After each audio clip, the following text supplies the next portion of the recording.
everyone. We're about to hop into our first adventure of the evening, which I have entitled Tipping the Scales. But before we do so, as always, we are going to introduce our heroes. So without further ado, first up, Greenie, the Grung Paladin. Welcome, Greenie. Oh. Greenie, you have such a lovely voice. I don't have any follow-up question to that. I just wanted to compliment you on your voice. Oh, thanks. I don't get that a lot. No, I enjoy it. I enjoy it immensely. Also, I'm also a big fan of the Pharaoh Froggenhoppen. Now, I was curious. I'm not. I was just going to ask what your relationship is with the Grung of Ribbit. Not great. I come from a tribe where we're all green. We forsook forsaken. We have forsaken. I think would be a good way of doing Yeah, that's the best way of doing this. We have forsaken the antiquated caste system of many of the other Grung, and are all just green instead. And is green? Is the caste system of the Grung associated with their color? Yeah. And so, what would green be on bottom cast? rung? I see why you don't enjoy. I see why you don't enjoy the green life, but I guess you do now. Now that you've kind of shaken off the shackles of your oppressors, as it were. Yeah, though to be fair, I don't like hang out with my tribe much either. I just sort of doing your own thing. Yeah, I run my apartment building and enslave people. Yeah, that's for one who kind of doesn't really like the caste system in place, maybe we're gonna have to figure out what's going on with that whole operation you have happening. That pays well. Yeah, I'm sure it does. But regardless, welcome back, Greenie. It's good to have you again. I have some high-profile clients. I'll let you know. Again, I believe that as well. Tzi'jixk, the Bunnyfolk Paladin. 2 paladins today. Tzi'jixk, welcome. It's great to see you again.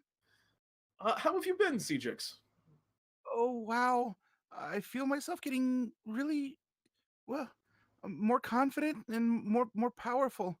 I could do anything. Do you feel like this is a result of kind of following some of the words of the voice that's been communicating with you? That's been still a bit of a mystery. I haven't heard from the voice just yet, though I'm sure I'm due for a visit. But I'll tell you, watching and hearing and everything about... oh, wow, there's just so much going on. And I understand, too, that the Trash Kingdom has been talked about recently, and that just kind of makes me upset.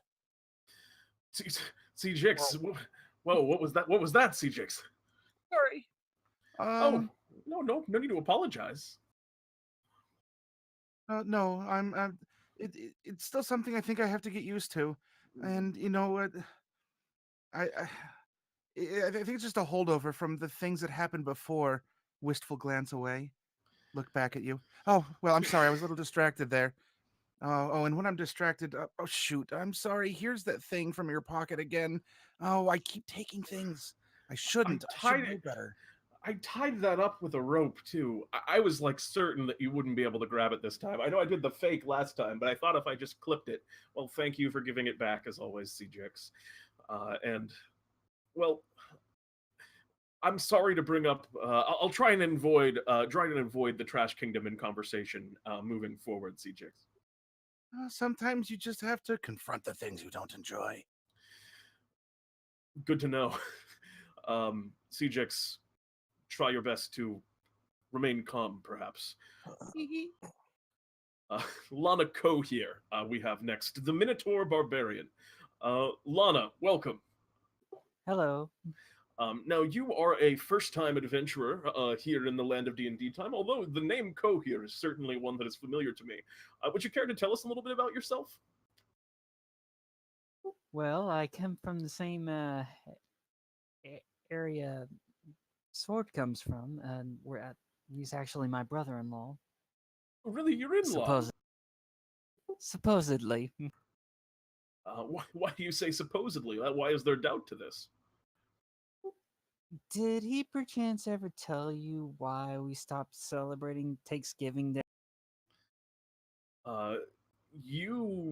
I'm not familiar with it. No, he never kind of explained the reason, at least not to me.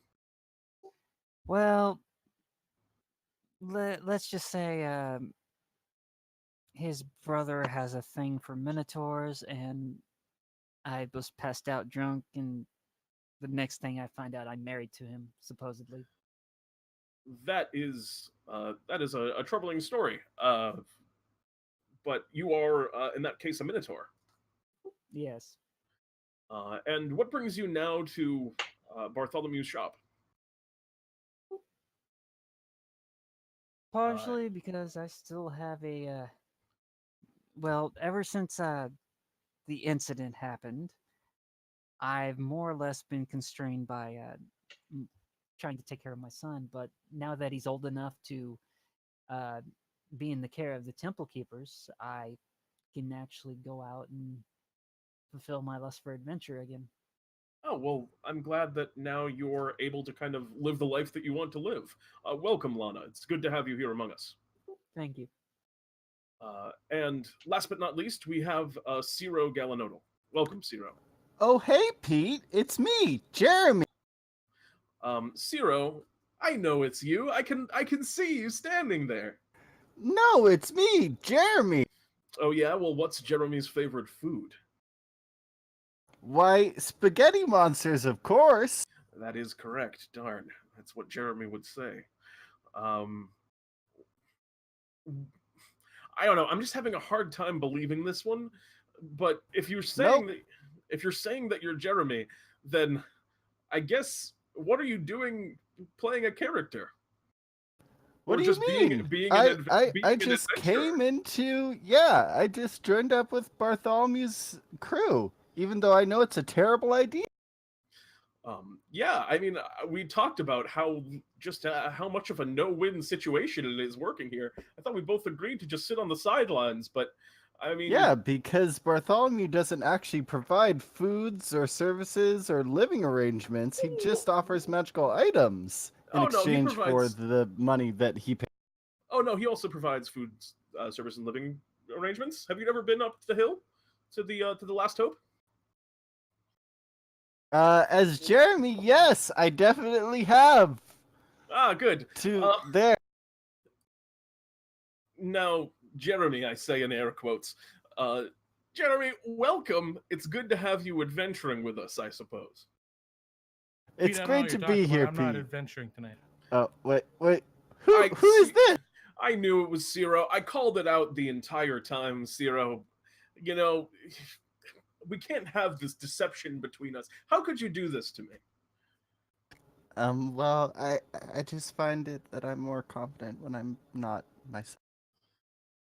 Ciro, I think you have a lot of reasons to be confident, but far be it from me. I hope, well, if you need to go back into character as Jeremy, I can call you Jeremy if that will make you feel better. No, it's fine. All right. Well, best of luck out there today, Ciro. I hope some success in today's adventure. Maybe it will lift your confidence a bit. And without further ado, let us hop into that adventurer. Adventure. You are all in the frontier. That is kind of the farthest west region of the land of DnDTime. It is an area of deserts and trains and cacti. Very little water and very little rain in this region, and you are specifically in the town of Green Meadows. It is one of the central hubs here on the frontier. The town that has been the most, populated and settled since people have been slowly kind of working their way out here into the desert and trying to make a life. And you've been hired by a museum called Old Dusty's. It is an art museum, apparently. Some of the individuals there are worried about an upcoming a robbery that they believe is going to happen tonight at the museum. And they've hired some extra security in the form of you four adventurers in order to make sure that the robbery doesn't happen or succeed. So, where we officially jump in, the four of you are kind of walking amongst the streets of the frontier, and in the distance, you're kind of walking forward. You can see the museum proper. It is this very kind of large, kind of 3 stories. It's kind of tall and flat. It looks almost is much like a house, like a flat-roofed house, as it does a museum or any kind of more any building of a higher function than you would expect. It just more looks like a living space. A lot of manners, kind of an elaborate door, certainly an elaborate one, more mansion-like than house-like. But kind of as you're getting closer to there, you can see the museum curator.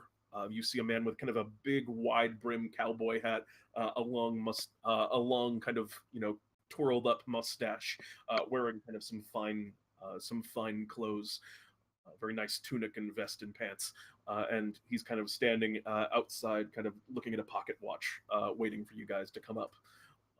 And yeah, that is where we begin proper. He kind of sees you across the way, waves forward. What do you all do?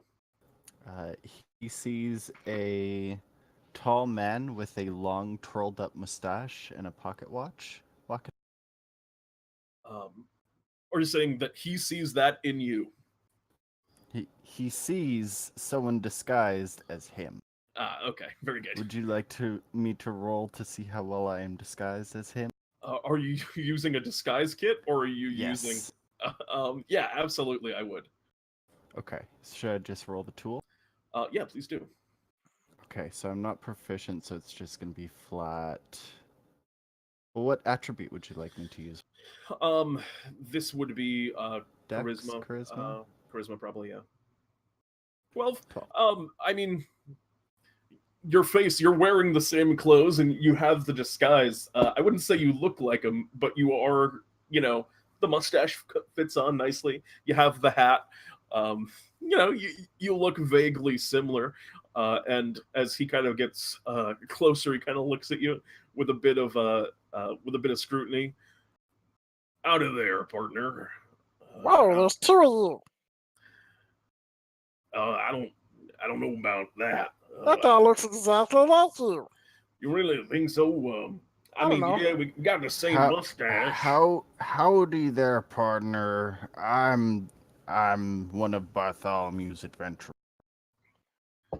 I was not expecting any native frontiersmen on this particular grouping, so it will be lovely to have someone who understands our customs here as well. And good day to the rest of you as well.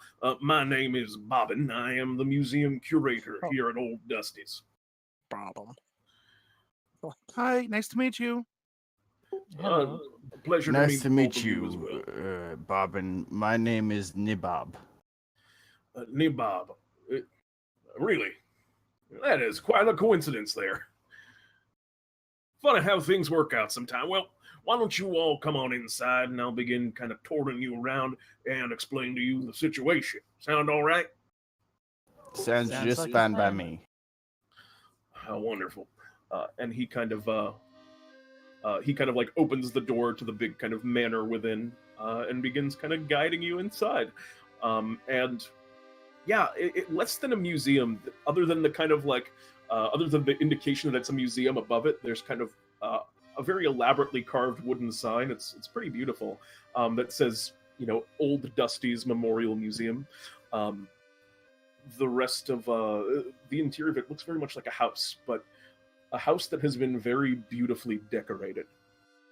You can see that, along every wall, almost everywhere, there are paintings and, various kind of statues. A lot of them are depicting, scenes from the frontier. You see, as you're passing through, an extremely beautiful painting of what looks like a whole bunch of kind of carriage coaches, first taking off into the area surrounding the frontier. And it's, is kind of titled First Steps. You can see what looks like a whole bunch of wagon wheels that have been put together into this really like abstract and elaborate like sculpture almost, where they're kind of like just piled up in an interesting way and kind of affixed together. And he's kind of going through and showing you around some of the place. He says, Old Dusty was a very interesting gentleman. He was, a connoisseur of the arts in many ways, one that not many would expect. He was just an old man that lived out here on the frontier, moved out here with all his wealth, commissioned quite a few of the paintings that you will see here within himself. Now, these days, a lot of the paintings here, and he kind of brings you now, as you're moving through, into what appears to be like the central chamber of the central chamber of this place, kind of like a meeting hall or a dance hall, it looks like. And there are just tons and tons of different like statues and things, a very like rustic carving of a horse. This is where some of the most valuable pieces in the museum are currently being kept. And he kind of points to one in the middle. This here is the kind of the crown jewel of this particular museum. And he points to what appears to be an old pair of cowboy boots that have been really elaborately kind of embroidered in different ways, with kind of like, you know, red threads and inlaid with also what looks like kind of golds. These in like kind of small gemstones. These rhinestone boots right here were owned by a legendary cowboy, the likes of which the frontier has never seen. Apparently, he and his horse had no name as he rode into town, but, well, old Dusty collected these boots when he stayed here. And he kind of points at them. They're saying that these days, these boots are estimated to be valued at over about 850,000 gold pieces. An incredible fortune. And we believe that there are those that are out here to steal these particular boots tonight. Can I have them? No, you cannot, sir. I'm not going to say that I entirely,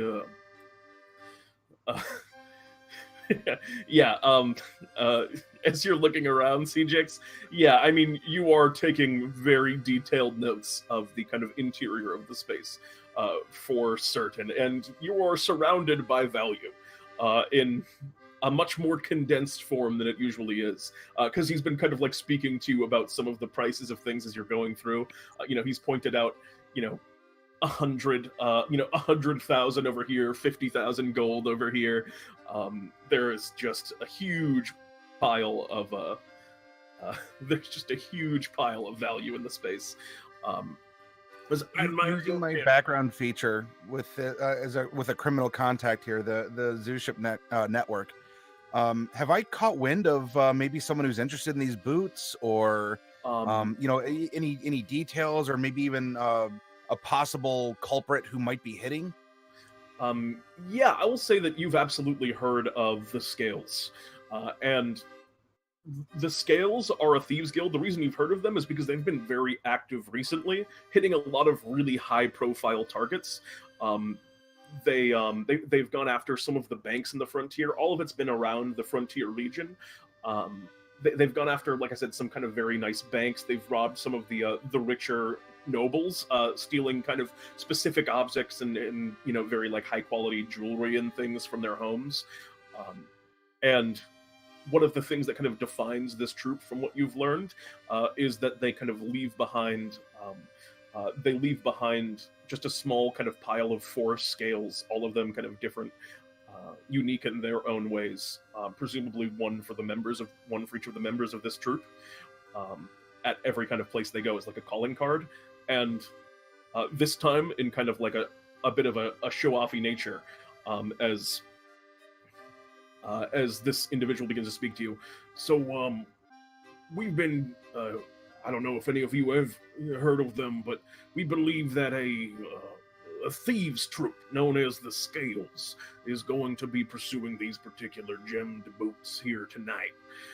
The reason that I say this is that they left this, and he kind of pushes over what appears to be a letter with a monogrammed, kind of a wax seal, rather, is what I meant to say. That looks like that looks like kind of just a claw. You're not sure what animal the claw might be from. It's kind of flat with very kind of stubby fingers, reptilian certainly. And he goes, and well, if you go ahead and read it for yourselves. He hands it over to which one of you would like to take it? I'll take it.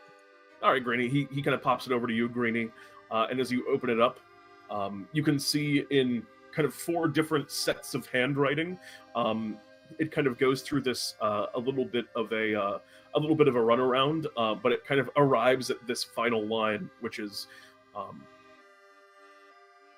states very plainly, we intend to remove the boots from your home tonight. And at the bottom of it, it just kind of says, please try your best to see if you can stop us. And then just in kind of, again, all of these different handwritings combining to kind of write the word, you just see the scales.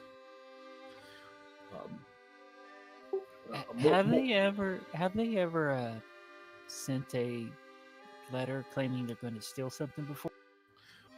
I am uncertain. I have met with some of the local nobility that has had run-ins with them before.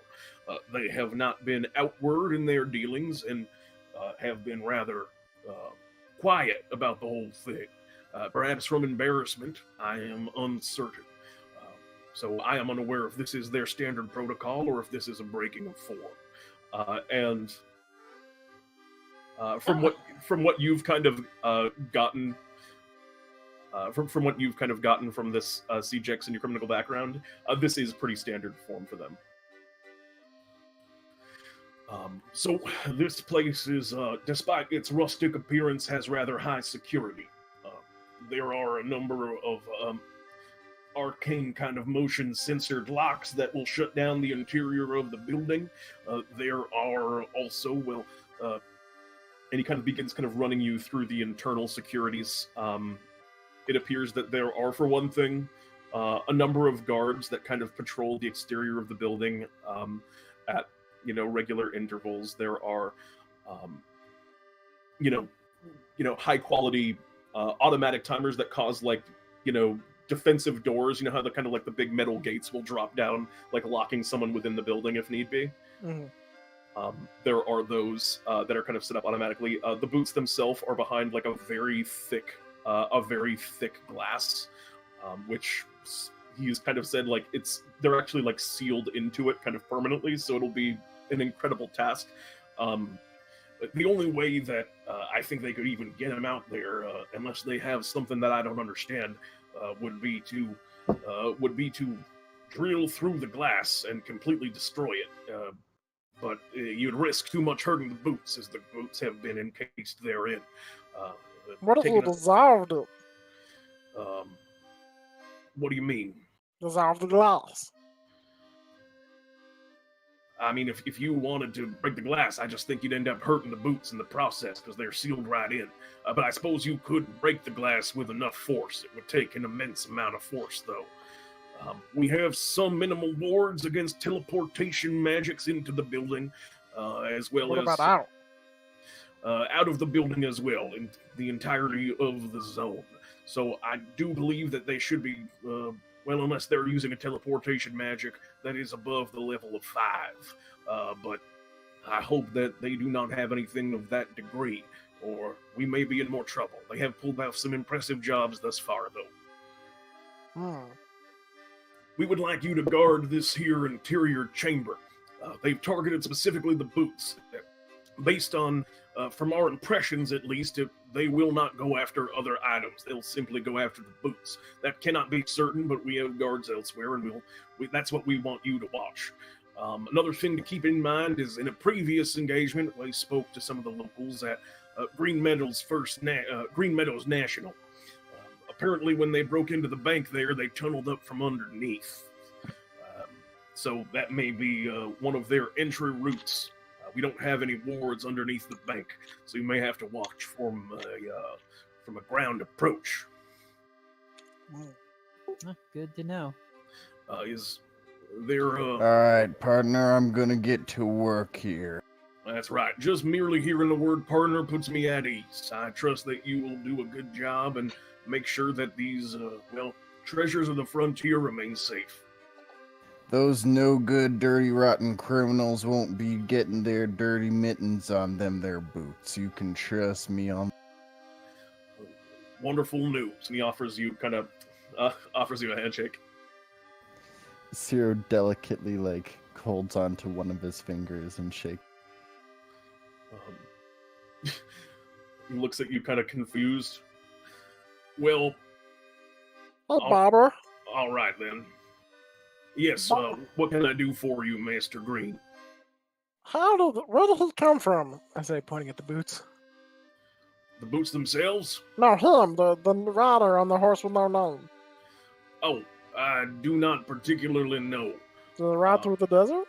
Well, he did ride through the desert to approach here, but I do not know whether he came Through the from- desert on a horse with no name. The horse had no name. Apparently, he also did not have a name or did not care to share it. That's weird, Bubble. Yeah. Covered in rhinestones. Sort of a rhinestone cowboy. That's what we called him. Yeah, that makes sense. Yeah. Wait, was he covered in rhinestones Yeah, too? he was covered in rhinestone. He's a rhinestone cowboy riding To a horse cover a with no few name. more things. Does this not track out? Even his skin?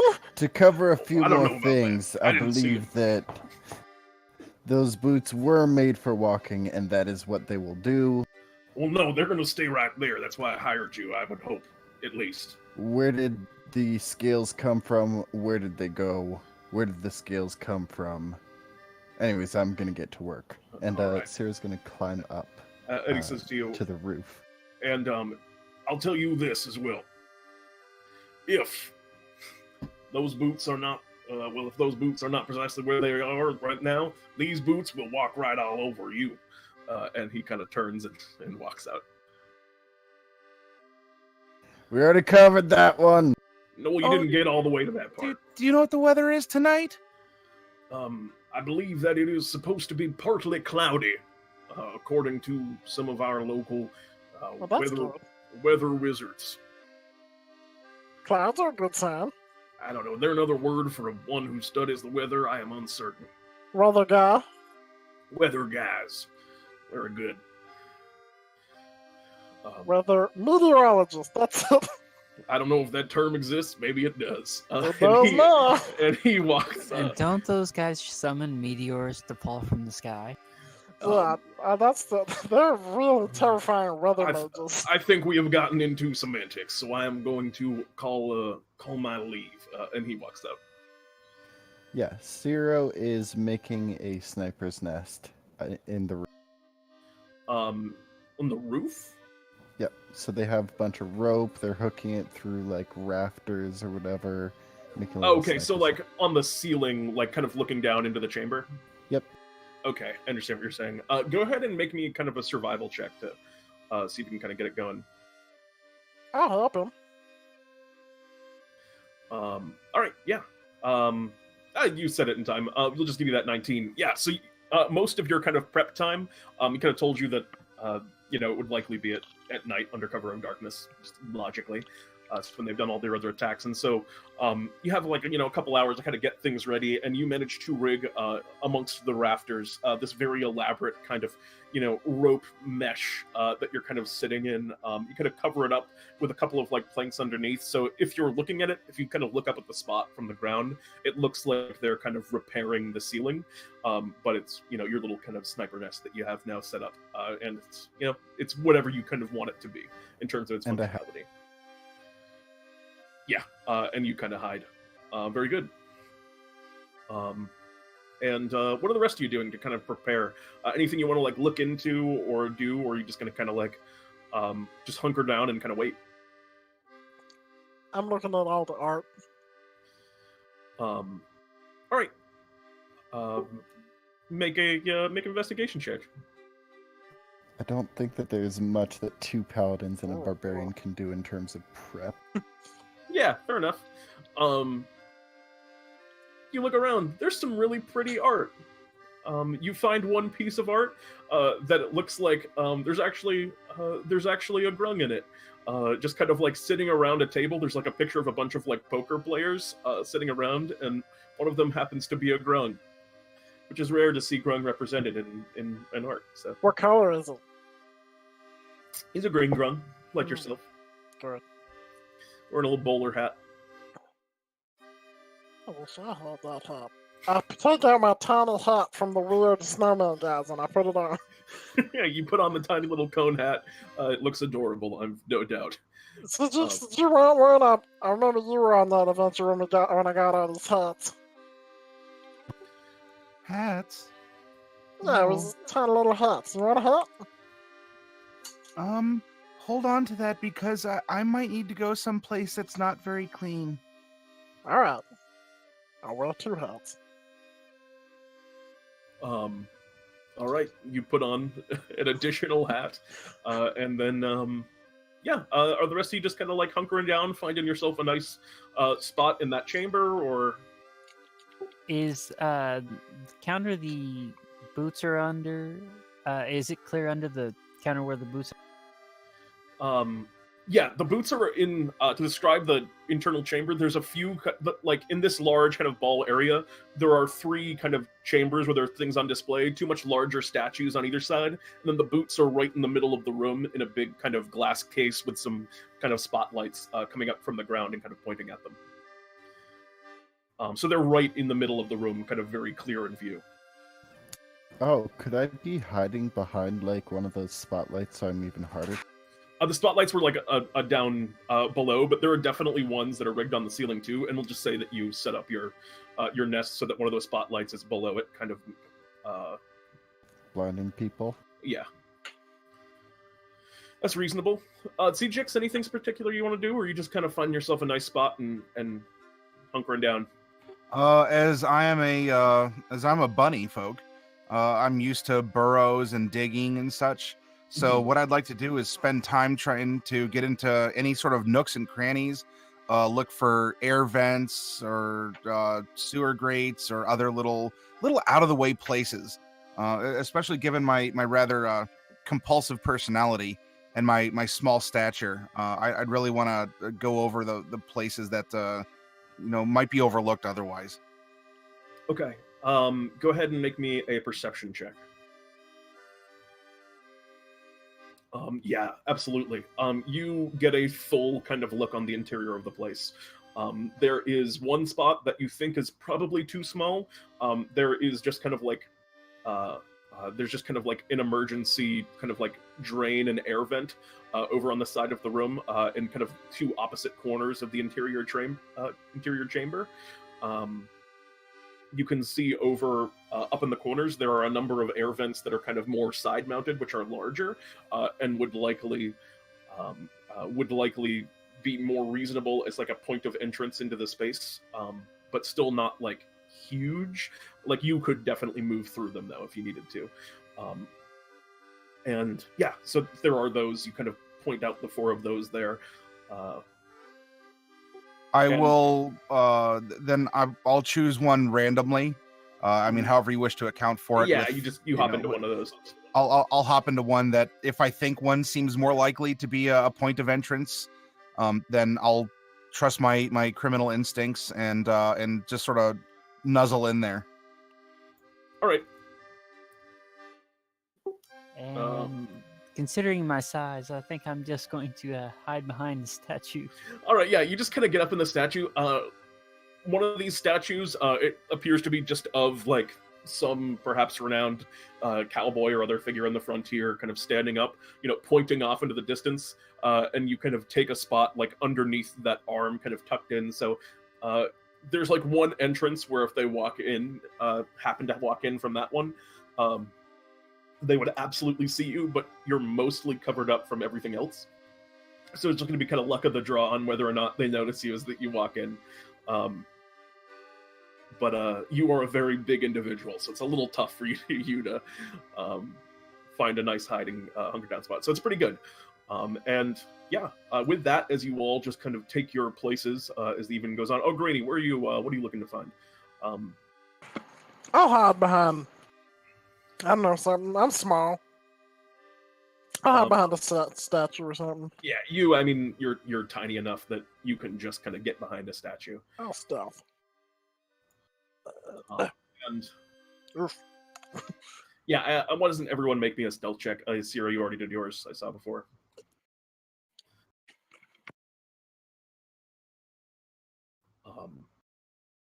Okay. And evening falls. Not surprising at all.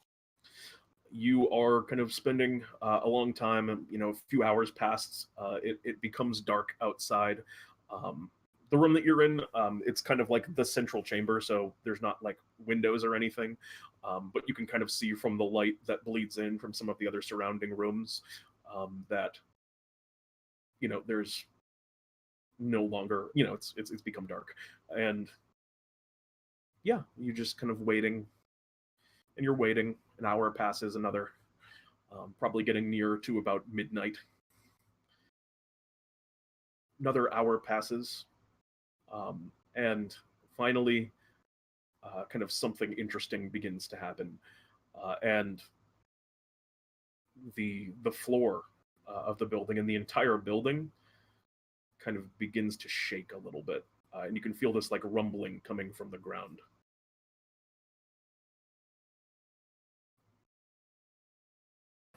I will hold action to shoot whatever is coming out of the. Okay. Everyone just kind of on the same wavelength there, or does anyone want to do anything? Wait I'll and prep see. my short. All right. Yeah, I'll prep a short bow shot. Okay. You all just kind of have your ranged weapons ready. Tzi'jixk. I don't necessarily have a ranged weapon, so I'm going to stay hunkered down, Just holding and I'm going to hold and evaluate, and then if I need to, I guess I'll hold a bunny hop, and pounce, if the. I don't want to hold it specifically for the first thing that pops up, because that could just be a giant, blade demon that I just jump into a blender. So I'm just gonna stay put for right now. Watch and wait. Okay. And all of a sudden, you all feel like the ground underneath you, it's been kind of like rumbling and shaking a little bit. And then suddenly, you feel it kind of like bump up a little bit, and you all kind of get like knocked a little bit. Your kind of sniper nest that you have kind of waves a little bit on the ropes that it's hanging on. Where both of you are behind statues, you kind of like almost like stumble and fall from the force, as the building, like just kind of like the floor in the area around you begins to almost like shake so violently that it knocks you over. You're kind of in the air duct, Tzi'jixk, so you just kind of like feel a little bit of the rumble.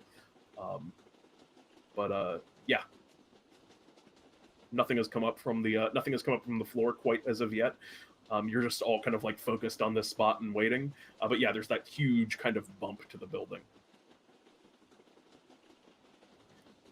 And also, would you guys like to just roll for initiative now? Because you can feel that, there's obviously something happening here.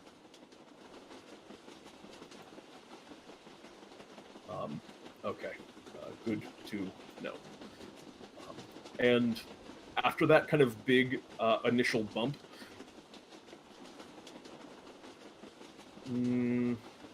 not much. Just continued vibrations.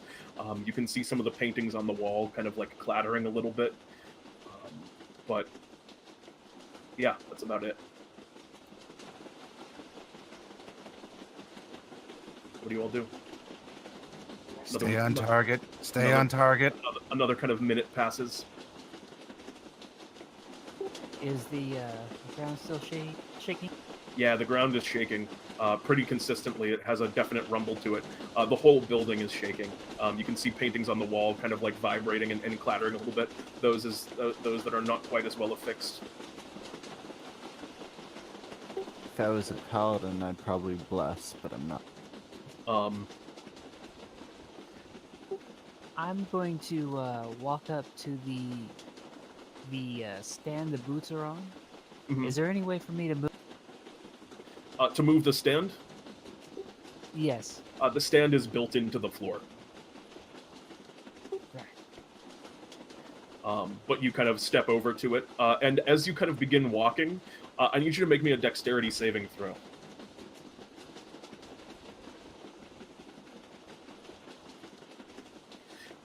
Okay, yeah, you find yourself kind of like stumbling, like the motion as you're kind of just stepping along the floor naturally. It feels off, and you feel yourself almost getting kind of like pulled to one side of the building a little bit, and then you kind of right yourself and kind of just keep walking. It's just an odd sensation that you had of a lack of balance for a moment. But you get over to the kind of the boot statue and look at it, and you find out that it's completely affixed to the floor. Another kind of minute passes.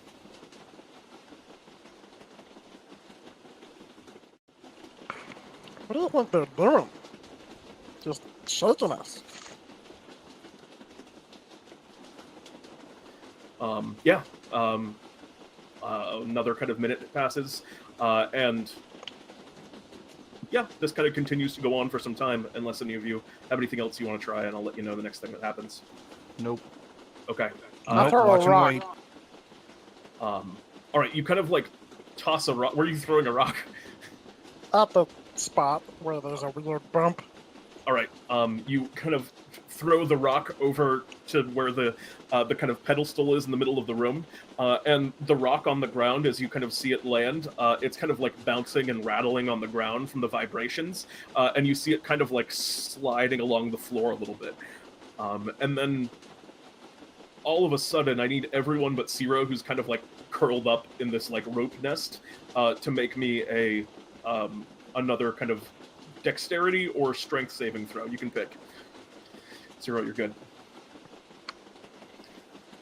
I know Oh something man. that's- All of a sudden, you find yourselves kind of, your stomach leaves you a little bit. Greenie, you just kind of grip tight to the statue that you're next to. But Tzi'jixk and Lana, the two of you, the building all of a sudden seems to careen and lurch sideways, and you guys just kind of slide across the floor. You kind of on your side, Lana, you kind of crash into the wall as you kind of lose your gripping and are unable to hold on to the statue that you're near, and you unable to kind of like balance in the vent. You kind of slide down the vent, Tzi'jixk, as both of you kind of crash down to the bottom of where you are. You each take 2 points of bludgeoning damage. And the entirety of the building that you're in, you can see some of the paintings kind of hanging strangely. Ciro, your kind of nest is like just kind of like tilted at an angle and swinging back and forth, and the whole building is now at an angle of about like 30 degrees off. And that lasts for about maybe 15 to 20 seconds, and then it kind of rights itself, and you're all kind of with a bump find yourself sitting kind of stationary again. Oh, that hurt. Oh. That was weird. The building continues to vibrate and rattle around. The hell was that? Why do I have the feeling the whole place is moving? And I'm not talking about I'm not talking about the floor shaking. Like the whole building is moving. and The yeah, building, alright. and That's one way to do it. and with that, what do you do as you kind of have this thought, Lana? I quickly go check outside.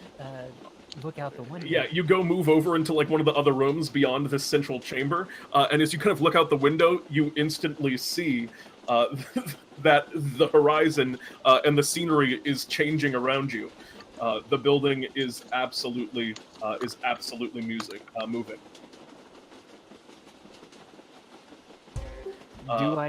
Do I see anything outside aside from this? You're kind of looking down from where you are. It's being pulled. The window that you have is kind of on in the direction that you are kind of looking out on the left side. You look down, and there's just a ton of these really huge wheels that appear to be affixed now to like the left side of the building that are all kind of running in sync. You can see kind of tied to one of them and being dragged behind. You can see what looks like one of the guards who was kind of circling the perimeter, who's already kind of dead, obviously, as he's been being dragged for a bit now by this building. It's moving at a pretty good clip. And that's from the view from out the left side. I go to a different window. Alright, you're gonna go to, like, what would be the front? Yeah. Alright, so as you kind of look out the, one of what would be the, like, the back windows of the building, and you look out what is here, the front, you can see what appears to be, with these huge chains, a team of maybe, like, 20 or 30 giant lizards that are all running at breakneck pace, dragging this building forward. Also riding on kind of giant lizards next to them, you see a couple of figures that in the kind of night, it's tough. Mega, do you have dark vision? No. Yeah, so you just see like a couple of very dim lights that each of them are holding, and kind of these lizards with some of the light of the moon is casting like a dim light through the cloud cover, and yeah, you see two figures silhouetted, kind of riding alongside of them. You can't make out the races, but they're also riding bigger lizards than the ones that are pulling. All right. Well, Is there any way to get to the chains? The chains seem to be mounted about roof level. As I mentioned, this building has a few floors. Does anyone want to tell Ciro? yeah, I come back. So, the building's being pulled by giant lizards. With people riding lizards, presumably are culprits. And, we should stop the building from being pulled, I guess. So just kill the lizards? Yeah, that was my thought. Alright, Okay. I'm gonna go start killing lizards. All right. I'm going to pull one of my ropes, and it suddenly transforms into a harness that's attached to the ceiling. Oh yeah, naturally. And you jump down. Yeah. All right. And I'm gonna start shooting at these. All right. So you're gonna move. lizards. You're gonna move over to the front of the building. Tzi'jixk, what about you? What are you up to this time? There's there was a guard being dragged behind the museum. Yeah, on kind of He's like long dead. yeah, kind of dead over on the side of the building that looked like he was either trying to like catch up or like catch onto the wheel, or they put him there, like they just tied him up and cruelly dragged him along by the rope. You're not sure which way it would be, but he's being pulled along and is definitely dead. I'm still gonna go over and reel in his corpse. All right. And whatever rope or chain he's connected to.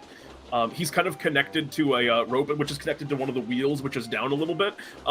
You would have to make it'd be a little bit of a feat. You have to like climb out the window and like reach down with one hand to like pull the rope in, and while like holding onto the window, it would definitely be a feat to do what you're trying to do. Sure. Could I use my whip to help out with that? I don't think the whip has the like. I don't think the whip would do it here. I think this is just a feat of athletics because you Sure. need the strength to like pull the body on the rope. All right. No problem. And, well, this is also. Did I mention that this was also incredibly easy for you? As you just deftly bunny hop up onto the windowsill, put one hand down, reach up, and with a mighty, with just a mighty heave of strength, this tiny bunny drags the rope and kind of a good length of it at the same time up in, and you pull this body back into the space. Yeah, you pull one of these guards back in. All right. I'm gonna say a quick little prayer over this poor broken body, and remove the rope from him. All right, you kind of pull the rope off. You have that rope now as well. And at this point, you guys who are kind of gathering over the front window and getting ready to start just kind of firing and killing lizards. Ciro, you have dark vision naturally. You're a Galanodel. I assume you're just going to start kind of taking shots. Yeah, and these are stupid lizards that are dragging a thing. It's not like they're gonna turn around and go, "Oh, who's shooting at us?" Right? Yeah. Okay.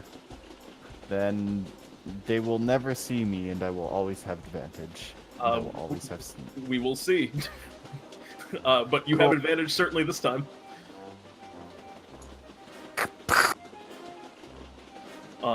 11. I just assumed you would hit, but that one I do have to check the AC. Whoop up. 11 actually just misses. You see the arrow kind of like hit into one of these lizards, kind of scales, but they're kind of fairly tough, making kind of a natural armor. So that's not quite enough. The arrow kind of flies through the air, and you see the two individuals that are kind of riding on the larger lizards that are kind of like guiding this procession. They don't seem to notice your arrow, but they do look upwards, and you hear one of them kind of...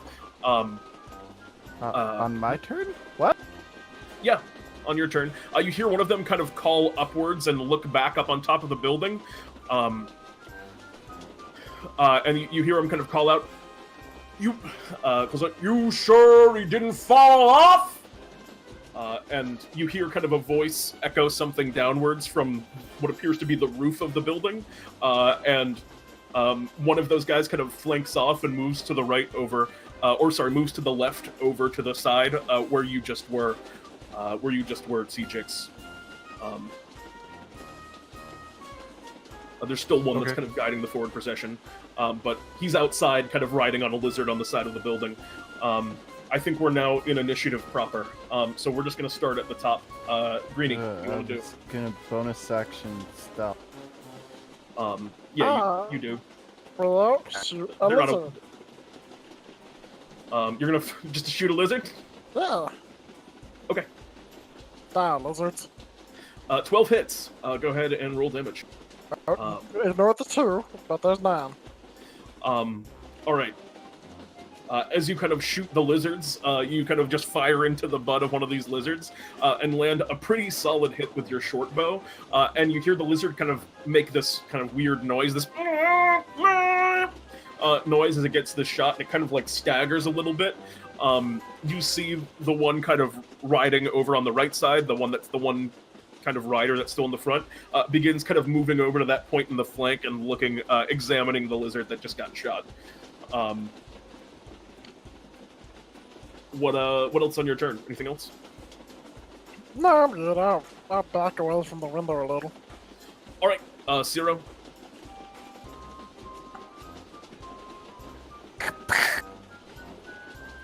Um, 22 is gonna hit. Roll damage. Another 8 points. I assume you're attacking the same lizard as 15. him, or are you attacking a different lizard? 15. Which lizard are you attacking, though? The same one, or Same just a one. different one? Okay. The same one you attacked, or the same one he attacked? Same one he attacked. Okay, cool. And that is enough damage to take down this lizard. All right, so yeah, your kind of bolt-action rifle cracks and fires, which is a longbow. It's a glamored longbow. I'm correct about that, right? Yeah. Okay, cool. And yeah, cracks into the lizard, and you see it kind of, and it just kind of falls out of pace with the chain, and it definitely gets kind of like gummed up in the works for a little bit as it kind of just falls under the house and it's an unpleasant sight as the house kind of like rolls over the lizard as it kind of ceases to move, and then you see that chain from the top kind of fall and presumably released or cut from wherever they are on the roof, and the one that was basically watching that lizard kind of like turns around and looks back at the house. They're definitely aware of that. Nothing. Yeah, but they're aware. Like, they don't know it's you, but they're aware that someone just shot arrows at their lizard for certain. And that's going to bring us next initiative to Sword. So, Lana, what would you like to do? Is there any way to get to the roof quickly? When you're trying, kind of from your tour before, there is a roof access point. You're able to like run through the stairs, get up the stairs, and to a little ladder that leads up onto the roof. In order to get there, you'll have to take the dash action. It'll be your whole turn to get up onto the roof from where you are. What if he climbed my rope harness? That wouldn't get him anywhere near the access panel to the roof because that's on the first floor and the roof's on the third.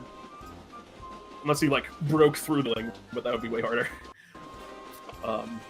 But cooler, right? Also, definitely cooler. So is that what you want to do, Sword? Do you want to just run up to the roof? Yes, I'll just go up to the roof and lie in wait.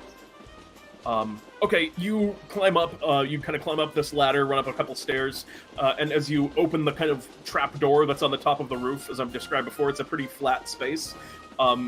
You kind of look up beyond, and you can see two figures on top of the roof. Both of them. Do you have dark vision? I believe Minotaurs do have dark vision. Yeah. They appear to be. One of them very lizard-like in form, and another one humanoid, but with what appears to be the head of a snake. And both of them are kind of like looking down, and they're these big. kind of like hooks that have been like embedded into the roof with a ton of these chains connected to them, and they are guiding and kind of like yelling things down below and like pointing at things, and that's where you are on the roof, and that's going to bring us next to Tzi'jixk. What do you want to do? Well, on the tour, we went through an entire room filled with wagon wheels, right? That is correct, sir. We're like one big statue that was just like a million wagon wheels all connected. Well, then that's given me an idea, because this entire building has been placed onto a wagon, correct? In a sense, it's like it looks like a bunch of like makeshift wagon wheels were essentially attached to the bottom of it. Yeah. What I'd like to do is I have this this piece of rope that held this poor guard. I'm gonna tie it around myself and kind of, well, I don't know if it's necessarily repelling. I would like to exit or crawl or I guess jump from the side of the building, and I'm trying to get to a point in this undercarriage or on whatever chassis is carrying the building, so I can begin sabotaging the wagon wheels. Okay. I think that I'll need you to make me an acrobatics check to kind of like climb down and like hang underneath. Acrobatics or oh my god, doesn't matter what I ask you to do if you roll crits every time. You have this rope, you kind of climb underneath, you find a gap between the wheels. It seems like there's 6 wheels on each side of this, and they're all pretty substantial, these like big kind of heavy metal things that have been just kind of like stabbed into the side of the building in places. And yeah, you kind of climb underneath and kind of catch on to kind of the bottom of it. And yeah, you're kind of hanging underneath the building. You can see it's all covered in dirt. Apparently this building did not have a basement. No solid foundation, which is probably why they chose this strategy. You're clinging on for dear life. And with your crit, I'll actually say that you can you do this simply enough that you can also take an action now that you're down here. All right, I've arrived safely, and I have this length of rope. I'd like to throw the if I can untie it from myself. I want to throw the rope into the churning wagon wheel to try and begin gumming it up as it twists. Okay. Yeah, I'm just gonna say that you do that. You toss the rope in, and it begins to get kind of caught up into it. Actually, before I say that, I'll say this. As I described before, these are pretty like heavy steel. You don't think you can or you're just trying to like rough them up because you don't think you can break the wagon wheels. Like, there's not spokes that are coming down and realizing that I'm not necessarily going to be able to sabotage this the way that I thought. Well, you know, wagons have brakes, and if I don't see anything that's necessarily a brake, I'm going to throw this this significant piece of rope in there and see if I can start gumming up the works. You know, if one wagon wheel starts dragging, everything slows down.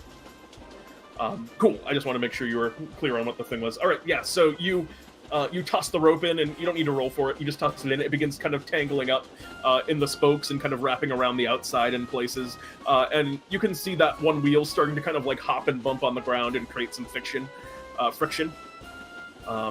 Definitely a step in the right direction. We'll take some more to like really start to like, you know, force a stop. But yeah, you're there kind of hanging underneath the building. Top of the initiative. Faux turn. The people on kind of top of the building, you see one of them kind of like turn around and look back in your direction as you open the kind of latch onto the rooftop. And they are going to just kind of look over at you kind of coming up, Lana, and you hear one of them kind of hiss, the snake-like one. It would appear that we have company. Lazy.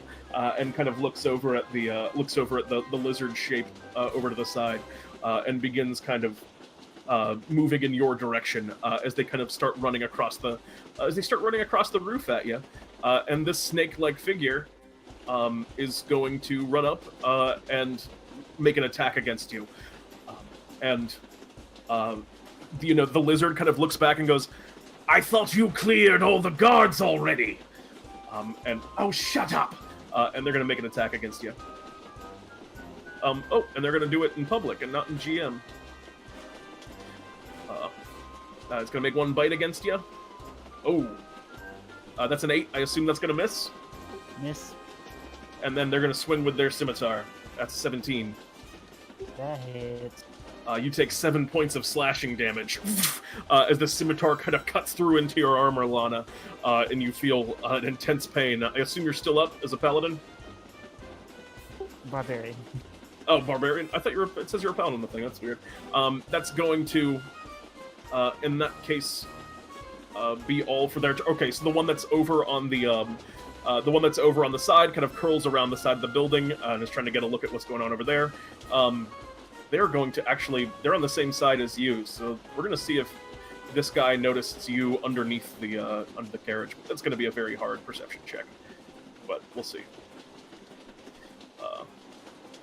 Whoop, whoop. Yeah, 4 is not going to do it.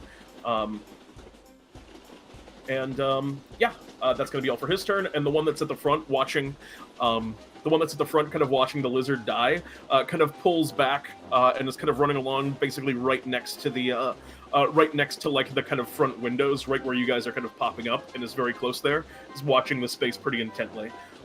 That is going to be all for the foe turn. Greenie. Hey, Ciro, if we kill all the lizards, how are we gonna get this back to where it's supposed to be? Ciro? Yes. Alright, I'll leave it to you. I'm gonna go see where Lana went. Go up to the roof. Yeah, I'm gonna switch my, I'm gonna put on a shield while I'm going up to the roof. All right. You put on your shield. Well, it's yeah, I'll just give it to you. I don't really care about the shield action. You see Lana. You're kind of at the. Is your move speed 30 or 25? I think it's 25, so I'm. You're basically 10 feet back. at the bottom of the. Yeah, you're basically at the bottom of the ladder, looking up at Lana getting stabbed by a sneaky snake. Uh-oh. And that's gonna bring us next to Ciro. Still stealth. I'm gonna peek my head out, and I see this dude. Yeah, it looks like a crocodile, man. Forget that crocodile. You attacking him? Yeah, man. All right. You're popping up behind the window, just from behind the window. All right. In that case, he is as you kind of pop up. He is going to make still a ready. Stealth, correct? Not when you're shooting him, because he's going to make a ready to action attack against you as you pop up. But he can only make one attack this way. But he's also definitely going to get hit for a huge pile of. You mean you get the sneak attack still? Yeah, absolutely. And he completely misses you. That's it. He goes to bite at you as you pop up, and you just blast him right in the face. And goes. And a held action uses its reaction, so I can just beef out of there then. All right. So I'm gonna move back into the room, and then I'm gonna hide behind one of the statues that they were hiding behind. And he kind of yells, "We've got company! There's more inside the building, apparently!" And you hear kind of a voice. You hear kind of a voice from behind. Yes, we know. That's gonna bring. It's gonna bring us around to Lana. Lana, there's sneaky snakes coming after you. What are you doing? Well, since I'm already out in the open, I am. Actually, hold on.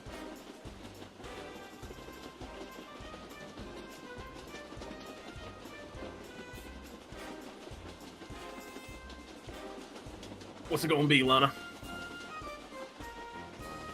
Oh, I just remembered one of my racial traits.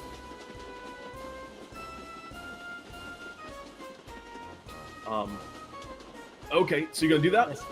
Yes, I'm going to do hammering horns. All right, go ahead and make me an attack roll with your horns. That's absolutely gonna hit. Roll damage on that. Is it enough to knock the creature off? Well, now as a bonus action, you make a shove action, which means go ahead and make me an athletics check, and they are going to make a an athletics check to contest it.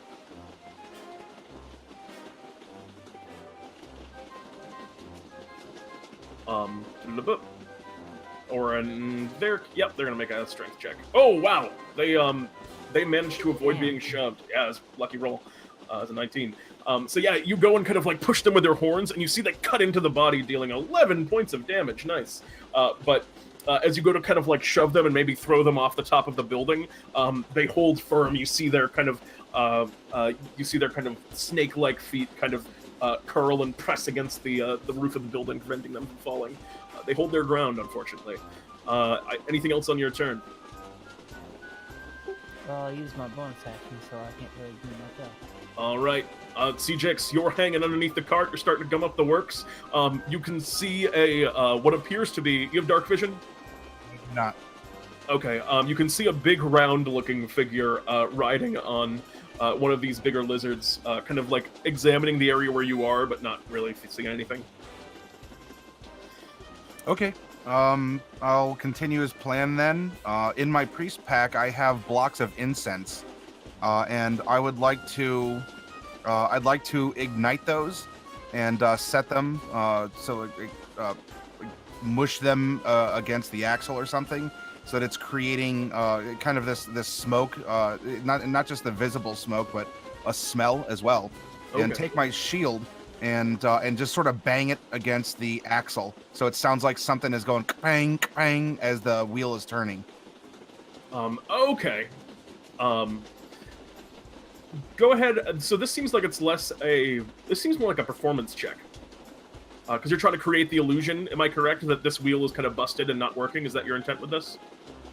Correct. I'm trying to so that, or I don't know if deception would work, as I'm trying to simulate like a busting wheel and to get someone to come in close. I'll let you use deception. Sure.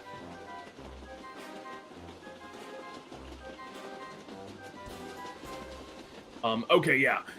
And immediately, almost as a reaction, ba-ding, ba-ding, you're kind of hit in this rhythmic fashion, like one of the wheels that you're hitting is broken, and you kind of see that figure as it's now anything ice. No, that's all for your turn, unless you have a bonus action. Do you have a bonus action? No, I'm good with this. Yeah. You see that figure kind of like move over closer to the area where you are, and is kind of like looking at that wheel, and kind of you hear him kind of yell out, "We got a busted wheel!" And you kind of hear from the top, the lizard folk, "We don't have time for that right now!" And he goes, but it's broken. And on his turn, he's going to kind of like, I guess he's just going to look again and try and figure out what's going on. Oh, that was the wrong guy. Dortle's a little bit better about that. And go ahead and make me a stealth check with advantage, because you're underneath the thing and he's looking in the dark on a carriage.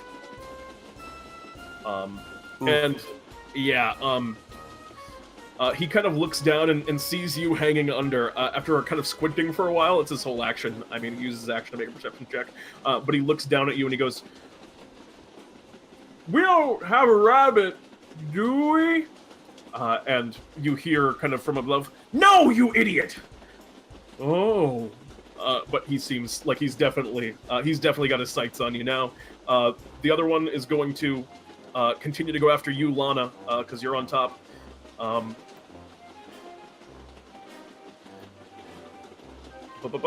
gonna make an attack against you. That's a 19 to hit. You still up? Barely. All right. And they still have their bite. That's an 8. That misses. And that's all for the snake's turn. The lizard's very intent on. The lizard's kind of very intent on what they're doing. The crocodile does something that none of you can see from where you are, because the lizard seems to be one very much guiding all of the lizards here. That's gonna bring us next to the top, which is Greenie. You see Lana engaged in a deadly melee. You're at the bottom of that ladder. Uh-oh. I walk up the ladder. Or climb up the ladder. Jump up, what have you. Oh, you don't have any No, jumps? I'm not great at jumping. Yeah. You climb up the ladder. You get to the top. Help. I don't like snakes. And that's actually not going to be quite enough to hit the sneaky snake.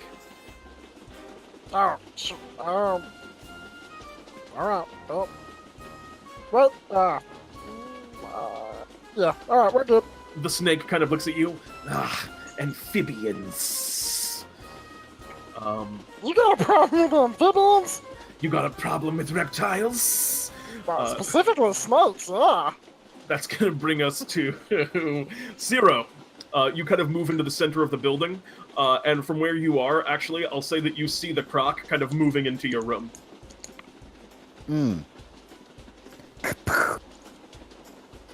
21? Unless he could see me. I'm 17 hits, so go ahead and roll damage. But the sneak attack applies. No, you have stealth here. I'll give it to you. 16 points of damage, another hit, and he kind of gets hit. God damn it! As he kind of staggers backwards and kind of like lets out kind of a low alligator growl, roar, what have you, and is angry at you. What else do you do? How much health do these story tier characters have? You do not know. Alright.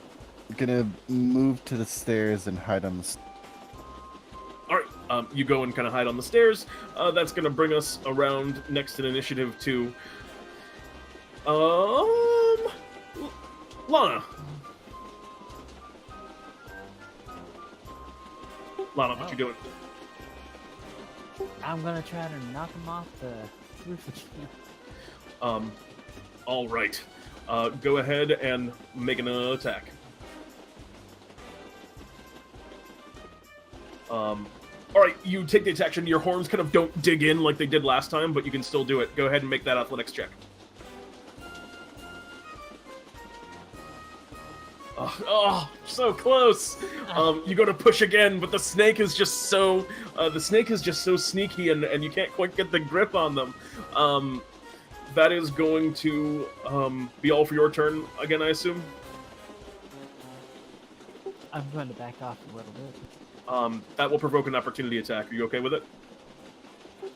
Well, obviously not. But you're gonna risk it anyway, is what you're saying? No, I'm not. Oh, okay. To risk it, I got ya. In that case, Tzi'jixk, this what you've now kind of gathered as a turtle riding a lizard, is looking at you underneath the cart. What you doing?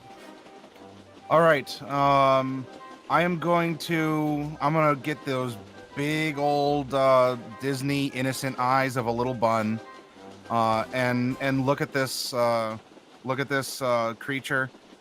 Please, mister, I was buried under the museum, and when it was torn up, I was brought with it. Can you come and help me? Go ahead and make me a persuasion check.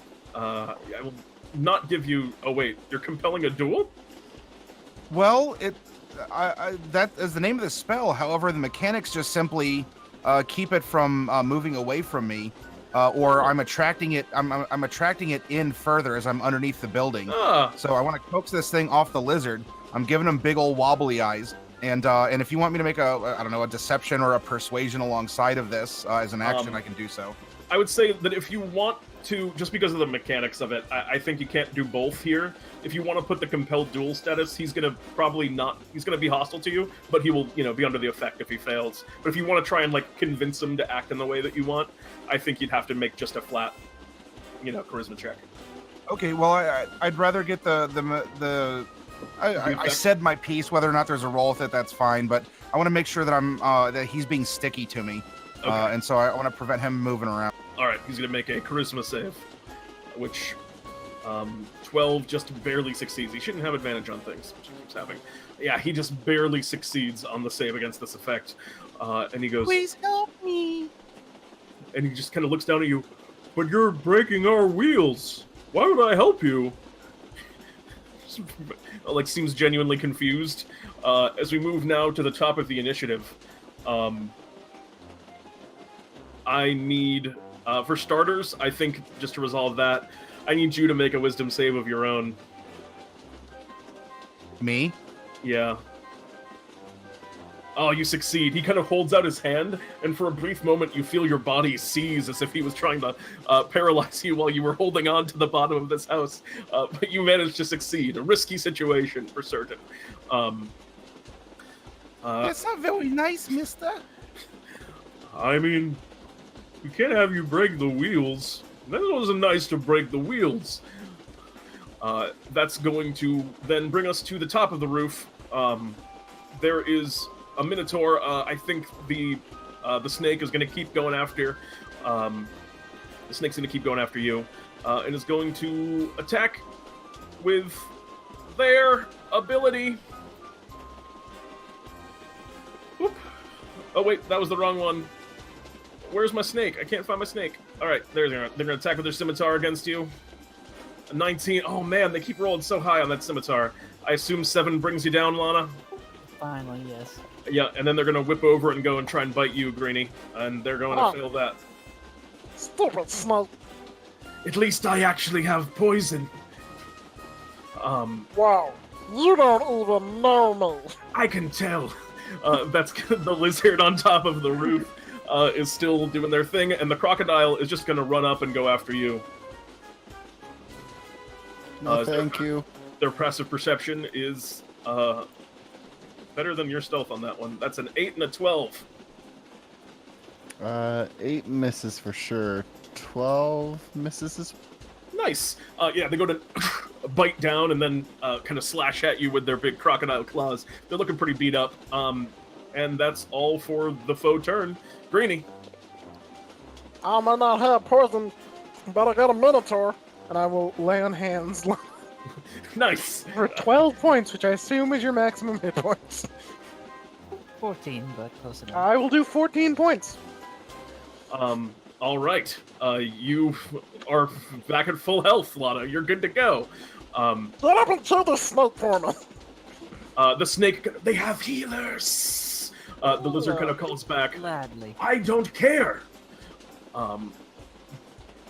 That's all for your turn, I assume? Yep. Greenie? That's gonna bring us to Ciro. There's a crocodile right in your face. A creepy croc. I drop my bolt-action rifle. Ah! Then I whip out this and stab him with it. Nice! Roll damage. Okay. And since I'm a swashbuckler, because I'm a pirate, because I'm Oh, you're a buckling. Galanodel. You're buckling swashes. You got sneak attack. Yep. And oh my god, yep, that's gonna finish him off. Would you care to describe your killing blow, Ciro? So yeah, Ciro drops their bolt-action rifle in shock that there is suddenly a creature next to them. They were so sneaky this entire time, but this creature found them. They drop it out of surprise, whip out their rapier, and impale it directly into the crocodile's eye, going straight down and back out through the back of the neck.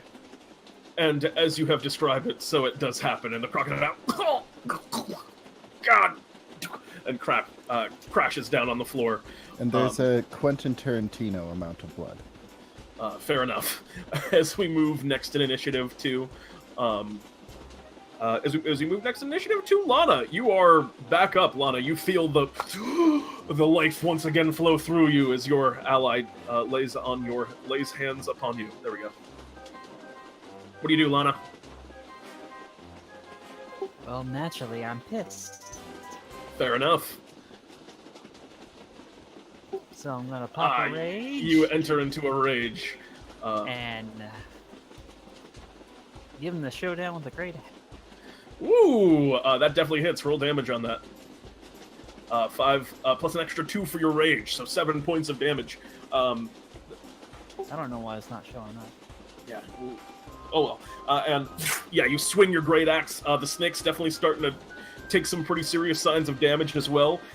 As the blood kind of like splatters a bit. Yeah. Anything else on your turn? Oh, that's bonus action and action. So I assume you're done. Yep. The snake kind of turns around and calls out, "We might be in trouble."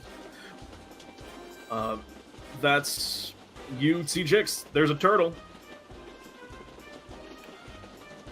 Well, if you're not willing to come to me, I guess I'll have to come to you. Catch!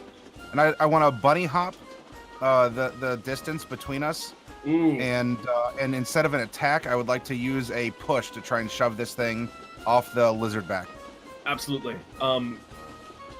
You kind of make this big jump. We'll start off with the push. Landing on the lizard might be another. Actually, no. I think if you push him off, landing on the lizard will be easy. So go ahead and make me an athletics check. Oof. Yeah, unfortunately not. You go and kind of kick onto him, but he's locked pretty solidly on there. He's a big old turtle, and he kind of looks at you and he goes, "You are pretty cute. Yeah. I need you to make me an acrobatics check or athletics check to hang on to the turtle as you've just thrown yourself through the air and tried to land on a moving thing." 13. I'll say with that, you are in a precarious position. You are kind of like holding on and basically waving in the air. Help me! But you didn't completely fall off. But now on his turn, he's going to look down at you. And he kind of looks at you and he thinks for some time. And you see him like move his hand over. And he's just about to like, with one of his clawed fingers, just poke your hand and make you kind of let go. But he just seems, you're just very cute, and he doesn't seem to want to, and he's kind of looking at you, and he spends his whole turn deliberating. That's going to bring us over to, Lizard kind of looks back and sees what's going on, and kind of looks down at the croc, sees the croc isn't there, yells over to the turtle, "I think we're bailing on this one!" And you see the lizard just kind of like let go of a whole bunch of the chains, and kind of runs and dives off the front of the building.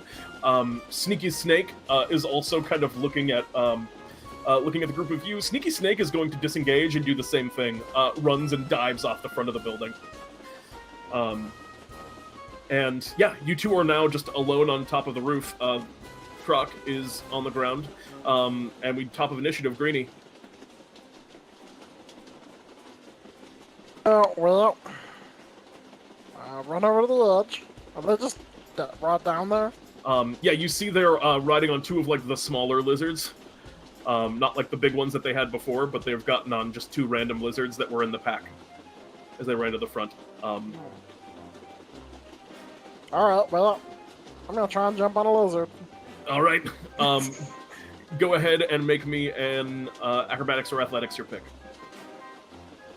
11. Alright, you kind of go and fall down, and that is not quite enough, honestly. It is, you were off by one on that one. And Greenie, you just kind of crash down onto the ground.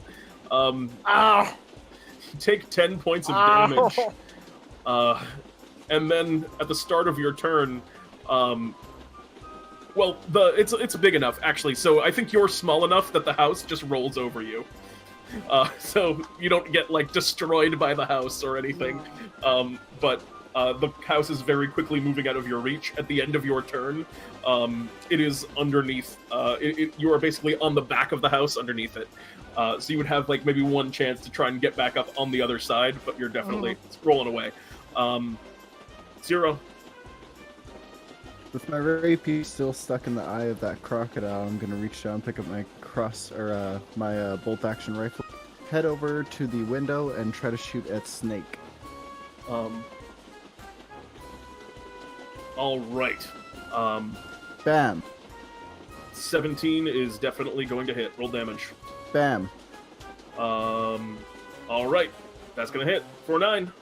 And Snake kind of takes the hit. Kind of looks around. Was I stealth? No, you just kind of ran over the window and shot. Did I forget to stealth at the end of last turn? No, you stealth last turn, you just stealthed really poorly. I rolled up. No, I did not. I did rolled not up. stealth last turn. Last turn? There's Ciro's rapier, the 6 + 5, and then 12 sneak attack damage, and then there's no stealth after. Oh, Can I okay, roll yeah. at stealth now? No. So you go over, but you shoot him for 9 points of damage, and you have a bonus action now. Would you like to stealth? Never ask me to describe my kill again. You distracted. From your mechanics, indeed. And now you stealth. You hop over behind. And that is going to bring us to... that is going to bring us next to Lana. Your friend jumped off the roof. You're alone on the roof. They seem to be making a getaway. Like, oh no, you don't. You gonna also try and jump off the roof? No, I'm over 300 pounds. I can kill you. You just gonna run back downstairs? Nope. Oh, nice! 11 at the snake. Unfortunately, an 11 does not hit. Damn. Yeah, you go and fire, but it's just a little short. That all for your turn? That's all I can. All right. In that case, that's going to bring us to Tzi'jixk. You're riding on with this turtle. He looks like he's getting ready to escape, with you with him or not. Well, where are we going? Can't you just take me to your leader instead? I gotta talk to whoever is responsible for this. And kind of looks at you, and he goes, "If you want to, but they're probably gonna kill you. But we can go." I trust you to speak on my behalf. Forward! I make no guarantees. As it moves on to his turn, and he kind of pulls off to the left, and you see those two. Kind of lizard folk and snake, respectively, kind of pull over and kind of unhitch their lizards and begin just kind of riding away, while the lizards are just kind of like now slowly you're starting to see them kind of like lose control without the guidance of the lizard at the top, and the house is just starting to like drift off lazily to the side as the lizards just are pulling it in a random direction, as three of them depart from the crowd and begin moving off across the desert in the night. And with that, I think initiative probably breaks down here. I want to shoot the snake one more time. Yeah, I think you can get one more off. Okay, and my stealth this time. Yeah. Bam! 17. 17, roll damage. 14 is not enough to finish off the snake. The snake is yeah, it's a tough boy. But you said Snake was like super injured. Yeah, he's taken some pretty hits, some pretty big hits, but the snake is a UMT. And you fire the bolt. You see it kind of strikes into the shoulder as they're running away, but the snakes begin to kind of move off into the distance. The lizard, the turtle, and the scales have kind of made their getaway. As the lizards just kind of like lazily drift off to the side, you see more and more disorder in the ranks, and eventually they just kind of like all come to a very slow rolling stop. Isn't Croc's lizard somewhere nearby? The big one? Yeah. Yep. It's just kind of like in the desert by itself. I get on it. Yeah, you have to run back a little bit, but you do that. Is it faster than the small ones? No, it's just bigger. But with this, I think given time, the lizards, like, they don't really listen to you, so you're just kind of like stuck out in the desert with a museum. But given time, I think for the sake of brevity here, you basically put it off into Bobbin's hands. Bobbin kind of rides out on a horse like 3 hours later, and kind of calls out to you, "Hey, partners, I was afraid I was about to be encountering an empty museum, but it would appear that you have, succeeded in your endeavor to a greater or lesser extent." Where's Tzi'jixk? And you don't know where Tzi'jixk is. Tzi'jixk has gone off into the sunset with a turtle. What the significance of that is, who could say? But Tzi'jixk has left the building. What happened to your rabbit-y companion? I don't know, I just asked. You, it would appear that... Actually, you never took off your mustache. Ah, it's good to see that you still have a mustache just like me. Yes, it is an effect of mine that I've grown attached to, for sure. Likewise, it is an affectation that is most well, pleasant to have upon one's face. I don't I'm know very how. affectionate of my affectation. I do not know how we are going to get this house back to where it needs to be. However, for now, I think we can say with relative certainty that the boots are safe. Well, what you gotta do is you gotta get the lizards to drag it. And I think the lizards like meat. That is a logical statement, and I will see if I can capitalize on your insight in this endeavor. In that case, I believe I owe you some money. Even if, perhaps we even will just move old Dust right out here in the desert. Who could say what we'll end up doing? But for now, he pays each of you, eventually gives the money to Bartholomew for you, Tzi'jixk. You each get 100 Bartholomew bucks, and you each gain 1 point of experience. Congratulations on your victory in this goofy adventure. Woo! Thanks, Yeet yeet. That, I think, is going to do it for us for Adventure 1. Do you need a magic item? And does anyone else need a magic item? I'm fine. Just head on down That, to Bartholomew's shop. Bum, bum, bum. You return to the shop.